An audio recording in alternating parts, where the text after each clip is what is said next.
ce climat. Et déjà, en fait, la France Insoumise, c'est un parti qui se dit anti-système et qui, dès qu'il a des problèmes, se cache derrière le système. On se souvient notamment, par exemple, de Rima Hassan, qui se cache derrière son immunité parlementaire au Parlement européen et qui lui permet de proférer des discours antisionistes, voire même parfois antisémites. Donc, ou même parfois s'afficher avec des associations qui sont de près ou de loin en lien avec l'islamisme, par exemple. Donc, on voit bien que la France Insoumise pratique un double jeu. Ensuite, après, effectivement, il y a un point, et vous le soulignez très justement, qui est électoral. La France Insoumise utilise les voix des racailles pour faire élire des gens qui ensuite portent des revendications qui peuvent se revendiquer finalement ce qu'on pourrait appeler le parti des racailles. Mais au-delà de ça, je pense qu'au-delà de ce que fait la France Insoumise, la délinquance et notamment ce que vivez vous, policiers dans les quartiers, ne date pas de la France Insoumise. C'est quelque chose qui est beaucoup plus profond. Et moi, je voulais juste donner un chiffre pour illustrer comment est-ce possible que l'on puisse tenir notre société alors que, par exemple, nous avons 250 000 forces de l'ordre de l'intérieur, 150 000 policiers et 100 000 gendarmes, et en même temps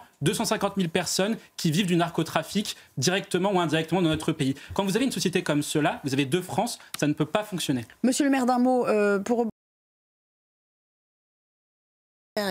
Et des avocats en plus qui peuvent se payer parce qu'ils ont largement de quoi le faire, de bons avocats, le fossé ne va faire que s'aggraver. C'est pour ça qu'un des enjeux pour lutter contre le narcotrafic, et c'est un des enjeux de la proposition de loi, du projet de loi narcotrafic, c'est de justement assécher les sources, les revenus financiers. Mais la difficulté, c'est qu'en fait, le narcotrafic n'est qu'une partie infime, 40% à peu près, de toute l'économie de la criminalité organisée, comme vous l'avez très justement rappelé. C'est quoi le reste?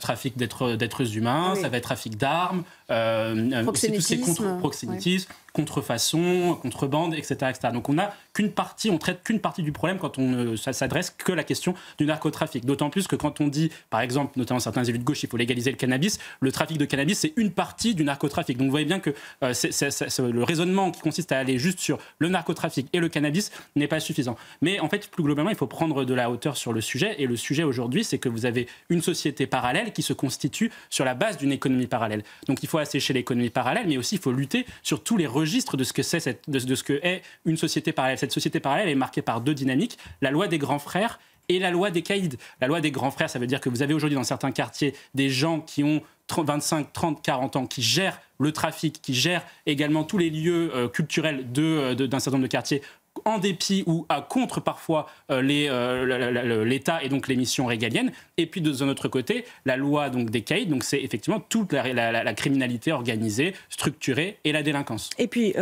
pour vous montrer aussi que les policiers restent